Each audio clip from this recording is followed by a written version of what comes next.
Perkenalkan, nama saya Elsadai Baruhaloho, NIM 1903056050, jurusan Peternakan, mata kuliah Ilmu Ternak Unggas.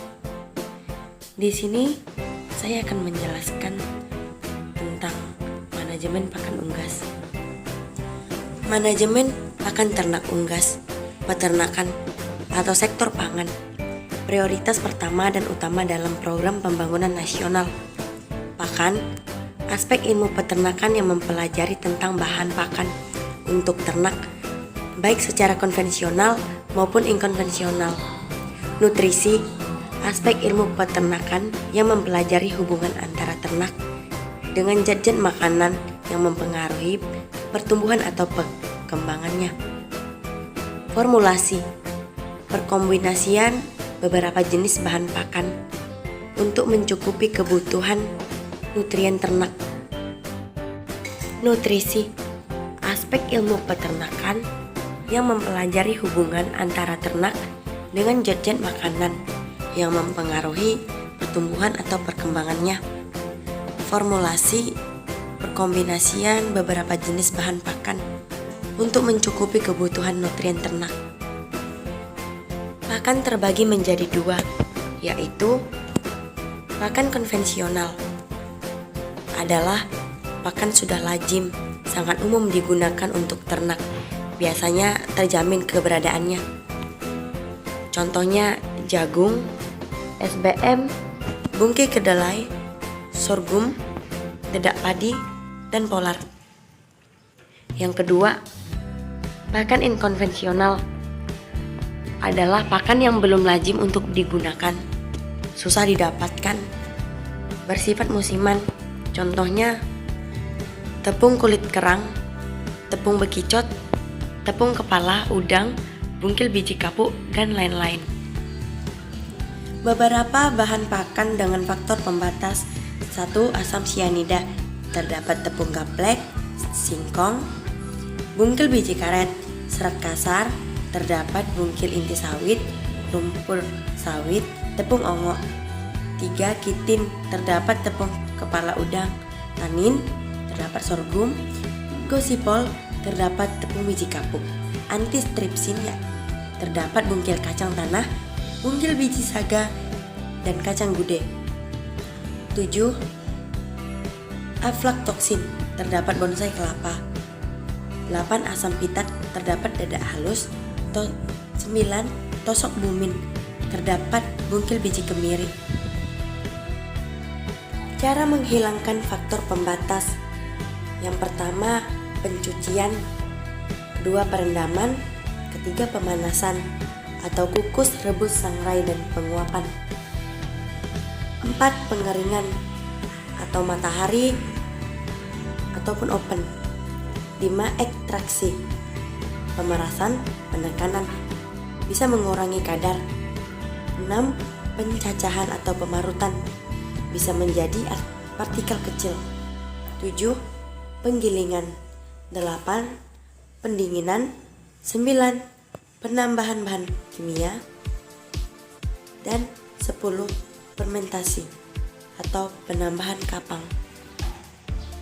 Ada 3 kunci sukses peternakan, yaitu: yang pertama, feeding atau pakan adalah cara pemberian pakan, jumlah dan mutu. 2. Breeding atau reproduksi adalah penggunaan bibit unggul termasuk cara perkembangan biakannya. 3. Manajemen atau pemeliharaan, yaitu terlaksana perkandangannya, pencegahan penyakit, perawatan, dan pemasaran.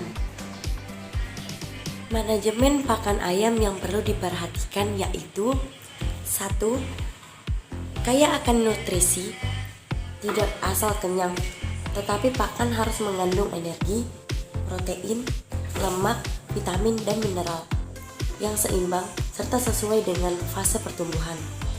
Kedua, frekuensi pemberian pakan secara ad libitum.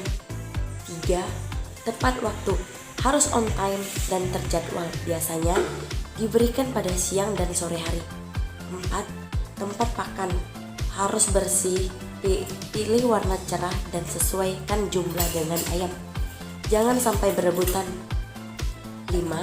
Kualitas air harus bersih, air mineral dapat dicampur dengan vitamin maupun prebiotik.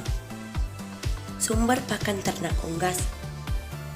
Ada hidup pokok, pernapasan bergerak, dan proses metabolisme. Ada produksi, pertambahan bobot badan, pertumbuhan bulu, dan produksi telur. Reproduksi, ada generasi baru. Ada sumber energi, jagung, dedak padi, singkong, gandum, sorghum, polar, bekatul, dan lain-lain. Untuk sumber protein, ada bungkil kedelai, tepung ikan, bungkil kelapa, tepung keong, tepung udang, dan lain-lain. Untuk sumber mineral dan vitamin, ada tepung tulang, tepung kulit kerang, premix, vitamin C, B, A, D, dan lain-lain. Sumber lemak, ada minyak jagung, minyak kelapa, minyak kedelai, atau minyak lemak hewani. Pakan baik dan aman. Yang pertama, baik adalah kualitas nutrisi, baik secara fisik, kimia, dan biologis, sehingga dapat diberikan menurut jenis, status fisiologis, dan kebutuhan ternak. Yang aman adalah terhindar dari racun anti nutrisi, logam berat, fungisida, pestisida, dan rekayasa genetika. Tahapan pembuatan konsentrat ayam. Pertama, siapkan bahan-bahan pakan konsentrat yang akan digunakan. Kedua, siapkan alat-alat yang akan digunakan seperti timbangan, sekop, ember, plastik, dan lain-lain. 3. Timbang masing-masing bahan pakan yang akan digunakan kemudian dipisahkan. 4. Urutkan bahan mulai dari yang paling sedikit hingga yang paling banyak. 5. Pencampuran dimulai dari yang paling sedikit hingga yang paling banyak. 6. Aduk sampai homogen rata. Baik, terima kasih. Mungkin itu saja yang dapat saya sampaikan pada materi ini. Sebelumnya, saya meminta maaf jika ada salah kata. Sampai jumpa.